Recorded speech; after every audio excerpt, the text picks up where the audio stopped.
Hello everyone, welcome to Mahindra's all India speed test discussion. तो speed test के discussion में जो एसटी नंबर 3 है स्टेट एसटी, उसमें जो मैथ के क्वेश्चन है उनका एक बार डिस्कशन कर लेते हैं। क्या उनके पॉसिबल आंसर्स थे और कैसे उन्हें हमें हल करना है, एक बार उनका तरीका भी समझा जाएगा। तो क्या करना है, सबसे पहले हमारा 21 नंबर से स्टार्ट था। प्रश्न हमारे पास ये था कि x square plus 1/5x plus a square एक पूर्ण वर्ग है, तो ए का मान क्या होगा। मतलब ये पूर्ण वर्ग है। इसको हल करने के लिए थोड़ी सी एक बात समझनी पड़ेगी हमें। हम जानते हैं कि a plus b whole square,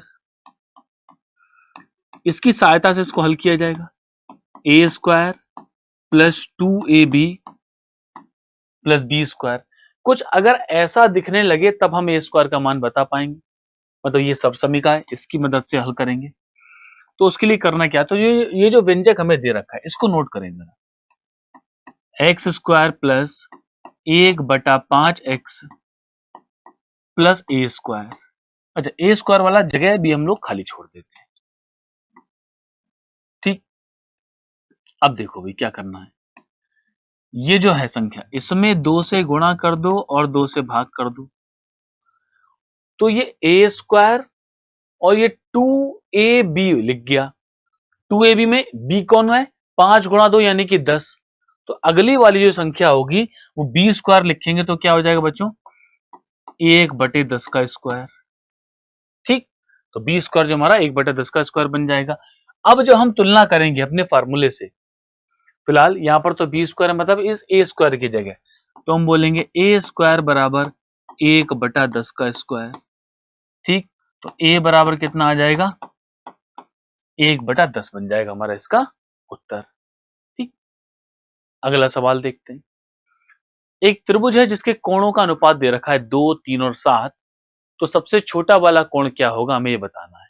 ठीक, हमें पता है किसी भी त्रिभुज के तीनों अंतः कोणों का योग क्या होता है, 180 डिग्री होता है।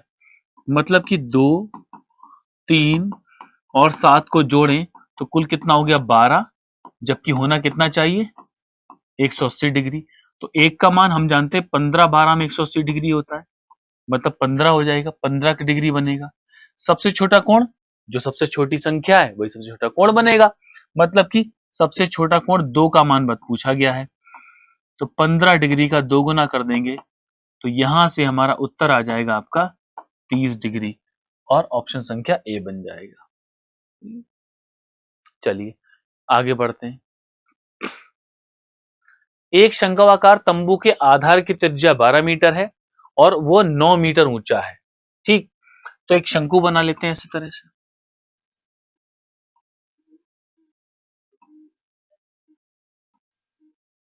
ठीक, आधार की त्रिज्या, त्रिज्या 12 मीटर है। ठीक, और ऊंचाई कितनी है, ये हाइट हमने मान ली 9 मीटर है। ये बन गया हमारा शंकु। अब क्या लिखा है, कैनवास की लागत जो है 1 वर्ग मीटर की 120 रुपए। मतलब अगर आप उसे 1 वर्ग मीटर में लगाओगे तो आपको 120 रुपए खर्च करने पड़ेंगे। तंबू बनाने के लिए आवश्यक कैनवास की लागत कुल कितनी लागत होगी बताना है। पाई का मान दे रखा है। अब एक चीज समझो कि पाई का मान 3.14 हम ले सकते हैं। भाई अगर हम कोई भी कैनवास, कैनवास का मतलब क्या होता है, कपड़ा। जब भी कपड़ा तंबू में लगाया जाएगा तो उसके चारों ओर लपेटा जाएगा, उसके आधार का पर नहीं आएगा। इसका मतलब क्या है, हम इसके वक्र पृष्ठ का क्षेत्रफल यानी कि लेटरल सरफेस एरिया या कर्व्ड सरफेस एरिया वो निकालेंगे। तो उसके लिए अब कर्व्ड सरफेस एरिया क्या होता है, पाई आर एल होता है। तो आर तो है आपके पास एल नहीं है, तो क्या करेंगे भाई, ये समकोण बनता है तो एल क्या हो जाएगा, एल बनेगा तिर्यक ऊंचाई under root h square plus r square. मतलब 9 का स्क्वायर प्लस 12 का स्क्वायर। 9 का स्क्वायर 81, 12 का 144, 81 12 225। तो लंबाई जो तिर्यक ऊंचाई है वो यहां से आ जाएगी आपकी 15 मीटर। ठीक, टोटल एक्सपेंडिचर कि कुल खर्च कितना होगा। भाई देखो, वो होता है curve surface area pi r l. Pi का मतलब बोला गया 3.4 ले लो, 3.14। त्रिज्या कितनी है भाई, त्रिज्या 12, तिर्यक ऊंचाई 15। ठीक, इतने वर्ग मीटर इसका पूरा क्षेत्रफल होगा। 1 वर्ग मीटर में 120 रुपए खर्च हो रहे हैं, तो इतने वर्ग मीटर में कितना होगा? जो भी रुपए हैं उससे हम गुणा कर दें, 120। हल करें, चलो भाई, दशमलव हटा दें, नीचे डबल जीरो आ जाएगा, एक जीरो काट दें, 2 से काट देंगे 5 बार, 2 से काटेंगे 6 बार, और 5 से काट देंगे 3 बार। अब देखो बचा क्या हमारे पास, 314 गुणा 12 3 36 और गुणा 6। चाहे तो सबकी गुणा कर लें, या फिर आप देखो 6 और 6 की गुणा, 6 6 36, इकाई का अंक क्या आएगा 6, और 6 जब 4 से गुणा करेगा तो इकाई का अंक क्या आएगा 4। मतलब इसको हल करने पर इकाई का अंक 4 बनना चाहिए। दिए गए ऑप्शन में कौन सा ऐसा ऑप्शन है जहां पर इकाई का अंक 4 है? केवल एक है, तो ऑप्शन नंबर डी लगा देंगे, ये हमारा उत्तर हो जाएगा। ठीक, चाहे तो गुणा कर सकते हैं, लेकिन वहां पर समय व्यर्थ करने की आवश्यकता नहीं है। आगे बढ़ते हैं, 5 के पहले 12 गुणकों का औसत क्या होगा? तो 5 के गुणक क्या होंगे? 5 10 15 20 ऐसे 12 तक लेकर जाओ। ठीक, तो भाई 5 के गुणक जो होंगे वो 5 5 के अंतर पे होंगे, 5 अगला 10 फिर 15 फिर 20, इसी प्रकार। तो हर एक में गुणक में क्या होगा? 5 5 का अंतर होगा। मतलब कोई भी दो पदों में अंतर समान है तो हम उसे बोलते हैं समांतर श्रेणी, अर्थमेटिकल प्रोग्रेशन। तो उसके पदों का योग क्या होता है? योग होता है n/2 2a प्लस n-1 गुणा डी। n का मतलब जितने पद होंगे, 12 गुणक है तो 12।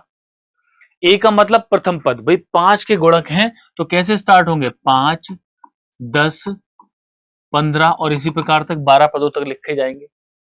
a d क्या है? d है सार्वंतर, दो पदों के बीच का अंतर, वो सार्वंतर हो जाएगा। लगाओ, तो पहले तो हमें यहां से योग मिलेगा, उसके बाद औसत निकालेंगे। मतलब कि 12 गुणक है, 12/2, 2a 2 गुणा 5, 12 माइनस 1 गुणा 5, 2 छिंग 12, तो 10 हो गया, और 11 पंजे 55 हो गया, 10 और 5 55 कितना हो? 65, तो 6 गुणा 65, 6 पंजे 30 का जीरो हासिल 3, 6 6 33 3 39। तो सम यानी कि योग तो 390 आ गया। पूछे क्या है? औसत।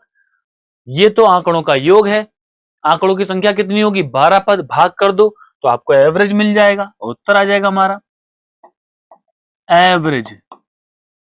390 की 12 से भाग कर दी जाए, 12 3 36, 3 बचा, 12 दूनी 24 और 12 पंजे 60, तो 32.5 ऑप्शन सी बन जाएगा।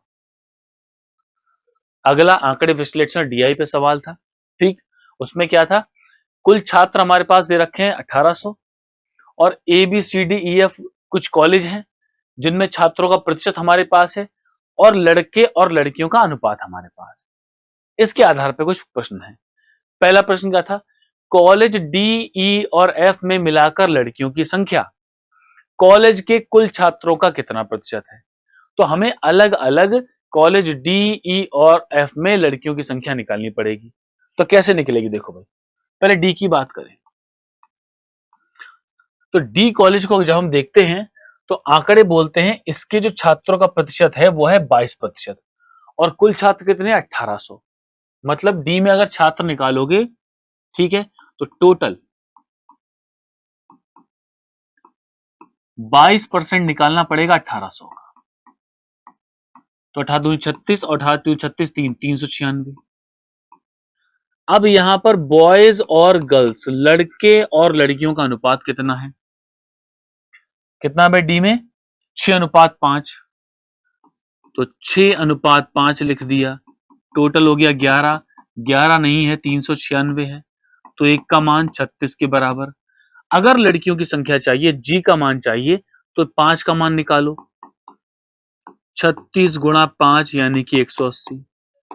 ठीक, ये लड़कियों की संख्या आ गई। इसी प्रकार से हम क्या करेंगे? डी हो गया, ई में संख्या निकालेंगे, एफ में निकालेंगे। तो अब ई पर आ जाओ।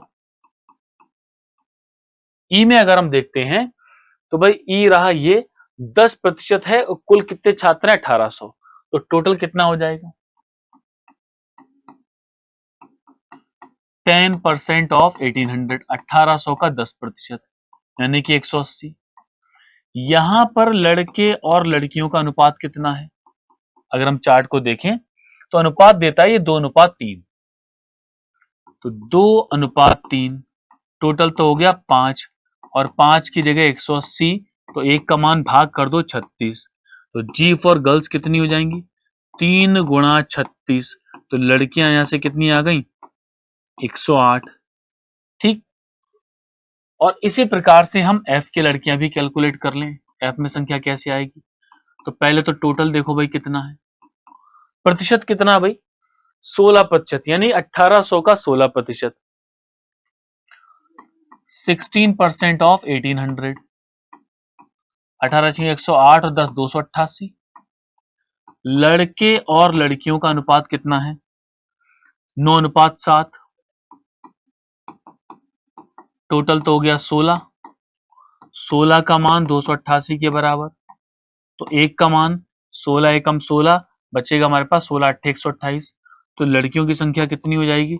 7 गुणा 18। तो लड़कियां हो जाएंगी 126। अब ये कुल लड़कियां कुल छात्रों का कितना प्रतिशत है? जोड़ो भाई। 100 लड़कियां इधर, 100 इधर, 100 इधर, 300 हो गई। 80 इधर, 380 और 20, 380 20, 408 और 6 14, 414 लड़कियां हो गई। तो प्रतिशतता कैसे निकलेगी? प्रतिशतता आएगी 414 अपॉन कुल छात्र 1800 और प्रतिशत के लिए गुणा 100। 9 दूनी 18, 9 चौक 36, 9 छिंग 54, 2 से भाग करेंगे तो ये आ जाएगा यहां से हमारा 23%। ऑप्शन संख्या ए बनेगा। ये आ गया। अब देखो भाई अगला, यदि कॉलेज ए से 10% लड़कियों को कॉलेज ई में भेजा जाए तो ई में लड़कियों के प्रतिशत में कितनी वृद्धि हुई? अब देखो भाई, पहले तो आप ये देखो, कॉलेज ए से 10% लड़कियां आई तो आएंगी कितनी? कॉलेज ए की बात करें तो 20% है, 4:5 है। ठीक। टोटल ए में कितने हैं? 20%, किसके? 1800 का, यानी कि हो जाएंगे 360। यहां पे लड़के और लड़कियों का अनुपात कितना है?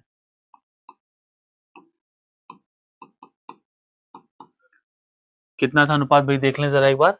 4:5। 4:5। तो टोटल तो 9 हो गया, 9 बराबर 360, तो 1 बराबर 40। तो लड़कियां कितनी हो जाएंगी? 5 यूनिट। तो 40 की 5 से गुणा कर दें, 200 के बराबर। ठीक। 200 के बराबर हो जाएंगी। अब क्या हुआ, यहां से 10% लड़कियां चली गई। ठीक। तो initial number of girls in E में स्टार्टिंग में, प्रारंभ में लड़कियां कितनी होंगी? तो देखो हमने हल कर चुके हैं। ई में कितना है भाई? 108। ठीक। तो 108। अब कितनी हो गई? Present number of girls in E, present number of girls in E. अब लड़कियां कितनी हो जाएंगी? 108 में 10% निकाल दो 200 का, क्योंकि उधर से इसी का तो 10% आएगा, यानी कि 128। अब कितने प्रतिशत वृद्धि हुई? तो पहले कितने प्रतिशत लड़कियां थी और अब कितने प्रतिशत लड़कियां हैं, उन दोनों का अंतर बताना है। तो वृद्धि, परसेंट इंक्रीज। 108 लड़कियां थी पहले, कुल थे 180, माइनस अब कितनी हो गई? 128। और लड़कियां भी तो 20 बढ़ी होंगी भाई, जब 20 इसमें बढ़ेगा तो टोटल में भी 20 बढ़ेगा। ठीक। इतने प्रतिशत का हो जाएगा इसमें अंतर। प्रतिशत निकाल लो, गुणा 100 लगा दो।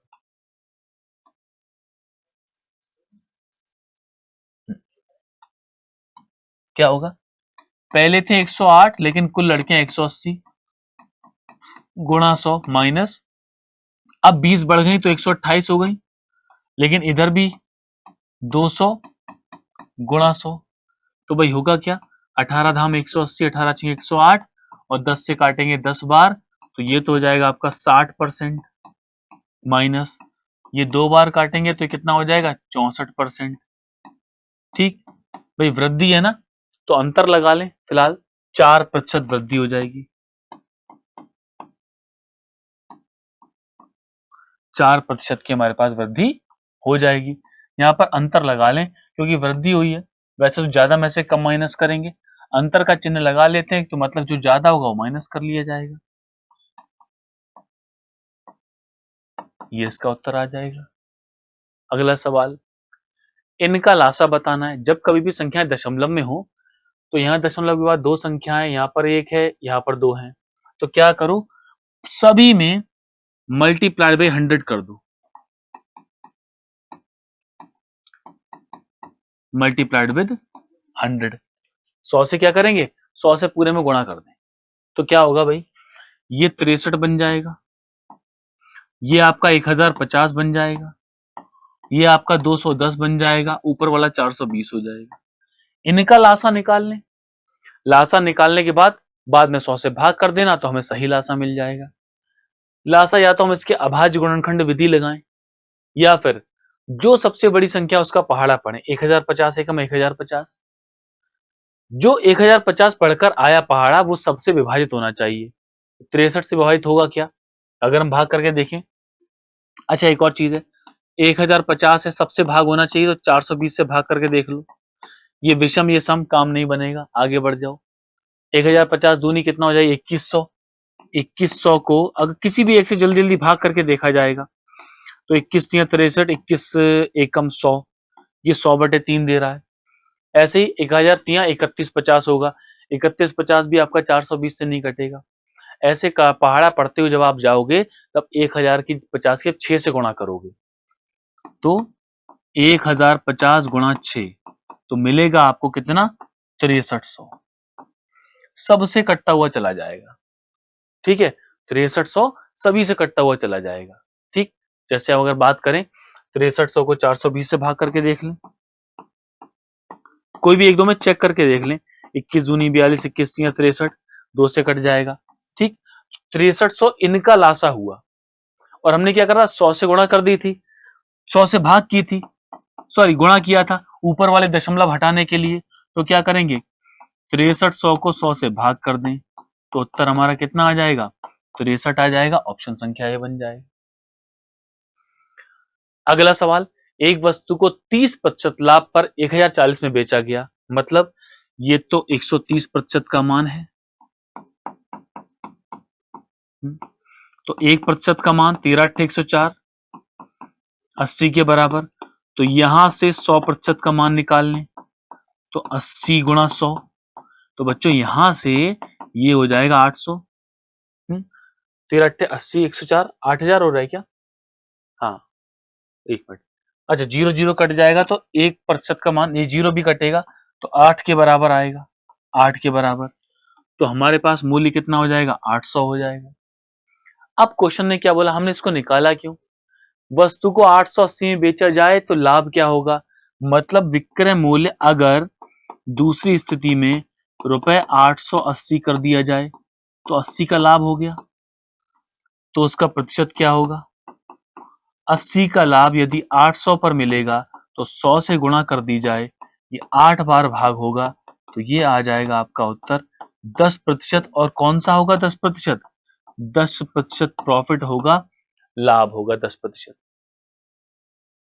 अगला सवाल, 1600 रुपए की राशि पर 2 वर्ष 3 महीने में 252 रुपए साधारण ब्याज मिला, आपको दर बतानी है। तो ये 2 वर्ष 3 महीने है, मेन मुद्दा यहीं पर है, इनके वर्ष बना लो, 3 एकम 3 एकम 4, तो ये 9/4 वर्ष लिखा है, 2 वर्ष 3 महीने का मतलब क्या होता है, 1/4 वर्ष, तो ये 9/4 लिखा है। अब तो कोई समस्या नहीं रह जाएगी इस सवाल में, साधारण ब्याज बराबर यानी कि 252 बराबर मूलधन, मूलधन गुणा दर, दर कितनी है वो तो निकालना है, गुणा समय 9/4। ठीक, अब देखो भाई, 0 काट दो, 4 से भाग करेंगे 4 चौक 16, 4 से भाग करेगा 4 छीक 24 3 बार, 9 से भाग करेगा 7 बार, तो बच्चों दर आ जाएगी यहां से कितनी, 7%, ऑप्शन संख्या सी बनेगा। और उसके बाद क्या लिखा है, दो रेलगाड़ियों की चाल का अनुपात दे रखा है 2:7। पहले वाले का अनुपात, दूसरी वाले का अनुपात 2:7। अब क्या बोला है, जो दूसरी रेलगाड़ी है 5 घंटे में 250 किलोमीटर जाती है, तो S1 कितना हो जाएगा, दूरी बटे समय, यानी कि 50 किलोमीटर प्रति घंटा। तो ये तो 2 अनुपात का मान हुआ ना, 2 का मान 50 किलोमीटर प्रति घंटा, तो 1 का मान बच्चों भाग कर दो 25 किलोमीटर प्रति घंटा। तो पूछा क्या है, दोनों की चाल का योग यानी कि सम कितना होगा, 2 + 7 और 1 का मान 25 किलोमीटर प्रति घंटा, 7 2 9 और 25 नेमा 225 किलोमीटर प्रति घंटा। हमारा उत्तर यहां से बन जाएगा, ऑप्शन संख्या डी आ जाएगी। तो यहां तक जो हमारे एसटी जो 3 नंबर था स्टेट की, उसके प्रश्न रहे थे। इसी तरह प्रश्नों को हल करते रहना है। All the best, thank you.